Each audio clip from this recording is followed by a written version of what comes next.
today's lesson we are going to explore Pythagorean Theorem. Now keep in mind Pythagorean Theorem applies to a right angle triangle. Okay, and the formula, I'm going to use a different letters other than A, B, and C. We could use X, Y, and Z.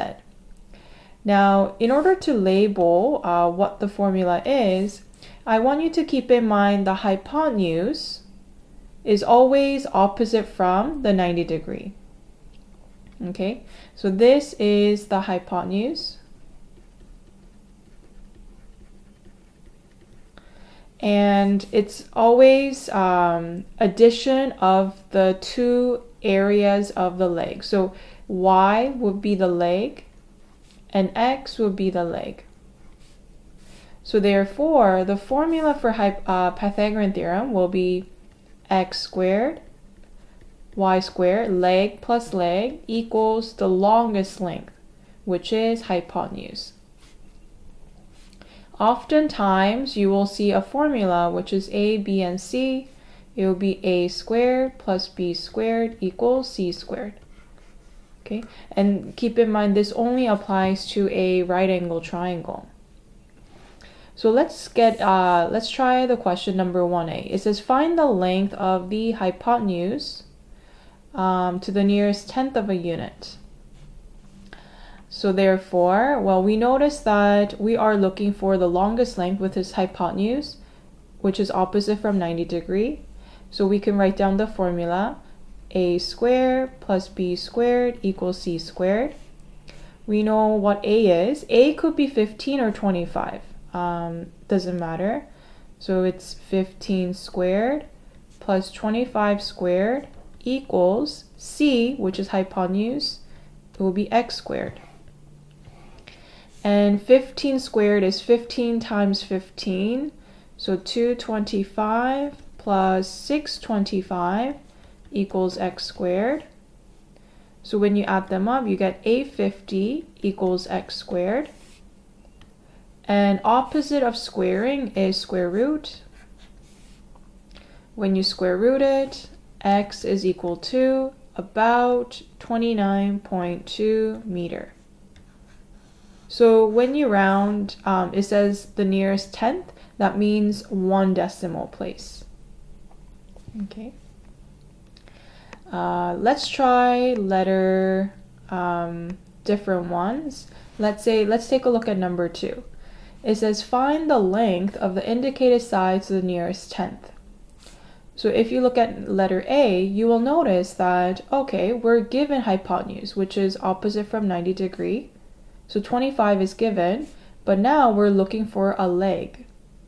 So what I would recommend is, okay, so let's write down the formula. A squared plus B squared equals C squared. X could be A or X could be B, doesn't matter. So I'm just going to plug in A as X, which is the leg.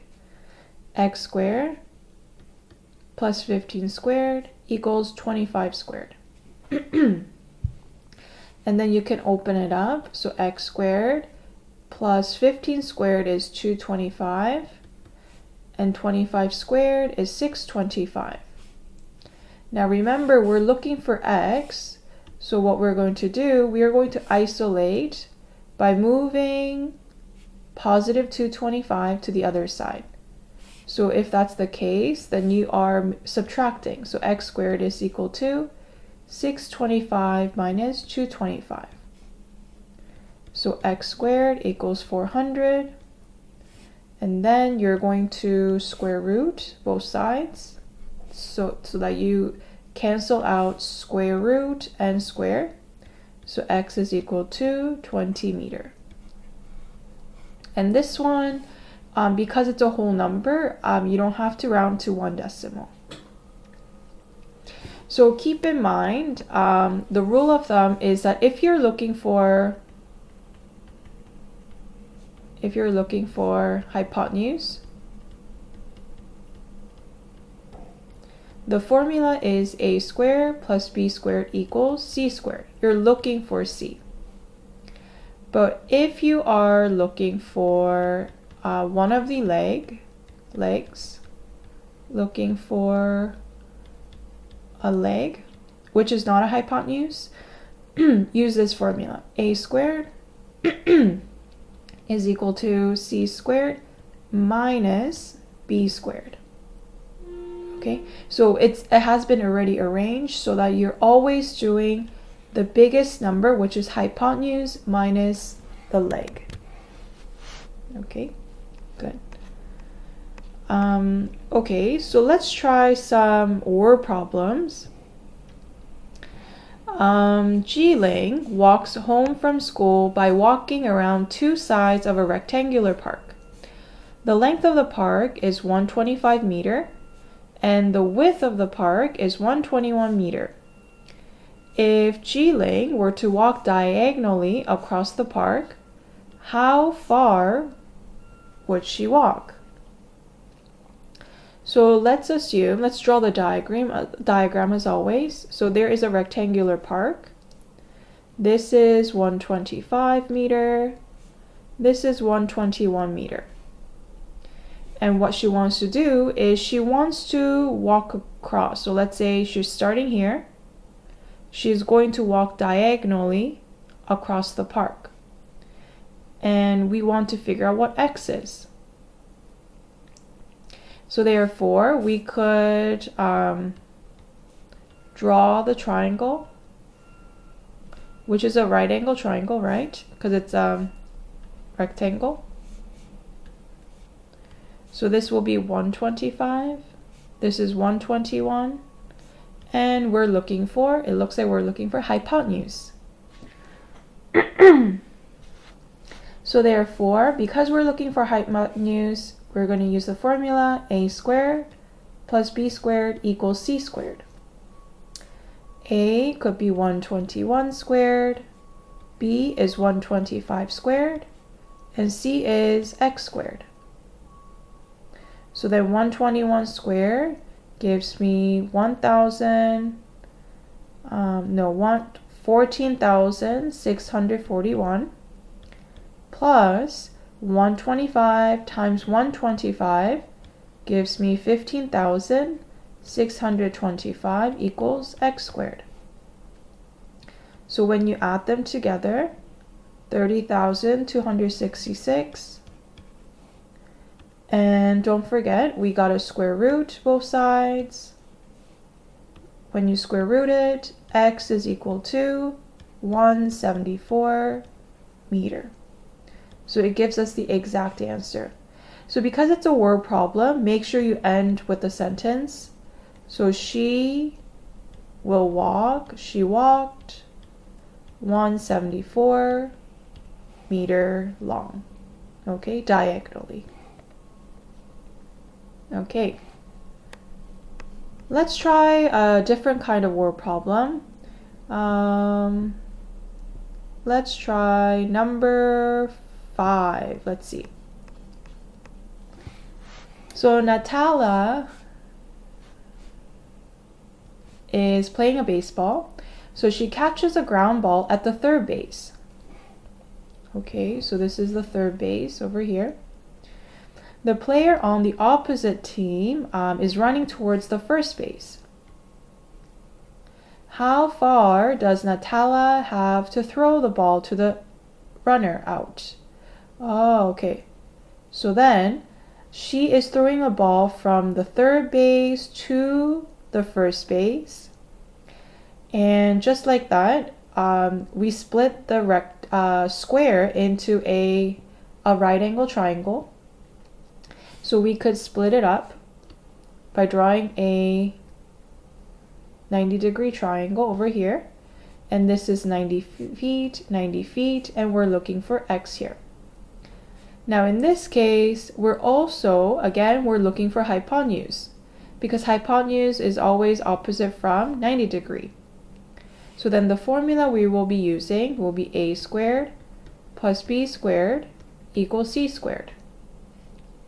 So we know two of the legs are exactly the same. 90 squared plus 90 squared equals c, which is x squared.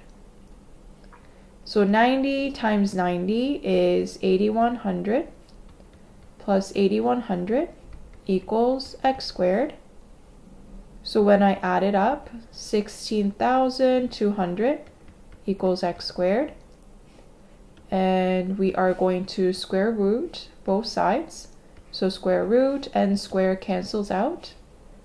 X is equal to 127. Let's always round to one decimal. So it will be 3 feet. Okay, again, let's paraphrase. So Natala must throw 127.3 feet from the third base to the first base. And that's it. Okay. Okay, now let's see. Let's take a look at number 7. So number 7 is a different question. So Darling goes camping with her children. As they set up the tent, they discover that the vertical support poles are missing. So vertical support, this is a vertical line. And they're asking, what is the length of the pole does Darling need to buy? Okay. So it looks like we have an isosceles triangle, but in order to look for x, we're going to split it up. So this is x, and this is 5 feet. Now this whole thing is 6 feet, but we're dividing it by half, right? The vertical support is right in the middle, right? So then we have to do 6 divided by 2, which is 3 feet. So this is 3 feet. Now, I notice that we are given hypotenuse, which is 5. So we're not looking for the longest length. Instead, we are looking for the one of the leg. So what you could do is you could go back to the formula. I've already rearranged because the original formula is this. This is only when you're looking for hypotenuse. But if we're looking for one of the legs, what I decided to do beforehand was I decided to rearrange. So a squared is equal to c squared minus b squared. This is what we're going to use when we're looking for one of the legs. Okay, assuming that c is always hypotenuse, a and b. So a, we could plug it in as x squared, and c is 5 squared, minus 3 is b, 3 squared. So 5 squared is 25, and minus 3 squared is 9. Okay, so when you subtract it, it will become 16, and we got a square root both sides. X is equal to 4 feet. Therefore, make sure you end with the sentence, the length of the pole needs to be 4 feet tall. And that's your final answer.